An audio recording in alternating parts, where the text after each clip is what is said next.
Hi అండి, అందరికీ నమస్కారం. తెలంగాణ రాష్ట్రంలో కొత్త రేషన్ కార్డులకు సంబంధించి లేటెస్ట్ అప్డేట్ అయితే రావడం జరిగింది. ఎవరికి ఈ కొత్త రేషన్ కార్డులు ఇవ్వనున్నారు, అర్హతలు ఏంటి అనేది ప్రభుత్వం గైడ్లైన్స్ అయితే విడుదల చేయడం జరిగింది. దీనికి సంబంధించి పూర్తి డీటెయిల్స్ ఈ వీడియోలో తెలుసుకుందాం. మనకు ఈ నెల 26 తారీఖు నుంచి అయితే కొత్త రేషన్ కార్డులు పంపిణీ చేస్తామని చెప్పారు.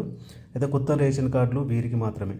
తెలంగాణ రాష్ట్రంలో కొత్త రేషన్ కార్డులకు 2014 నాటి మార్గదర్శకాలని ప్రాతిపాదికగా తీసుకున్నారు. గ్రామాల్లో కుటుంబ వార్షిక ఆదాయం 1,50,000, పట్టణాల్లో 2 లక్షలుగా నిర్ణయించడం జరిగింది. అలాగే గ్రామాల్లో 3.50 ఎకరాలు అంతకంటే తక్కువ విస్తీర్ణంలో తరి మాగాణి పొలం ఉన్న రైతులు, 7.5 ఎకరాలు అంతకంటే తక్కువగా మెట్ట భూమి ఉన్న రైతులు అర్హులని చెప్పడం జరిగింది.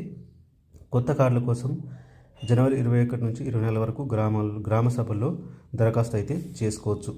మరైతే కొత్త కార్డుల కోసం దరఖాస్తు చేసుకోవాలనుకుంటున్నారు, జనవరి 21 తారీఖు నుంచి 24 తారీఖు వరకు అయితే దరఖాస్తు చేసుకోవచ్చు. ఇక కొత్త రేషన్ కార్డులు అయితే 26 తారీఖు నుంచి అయితే పంపిణీ చేయనున్నారు.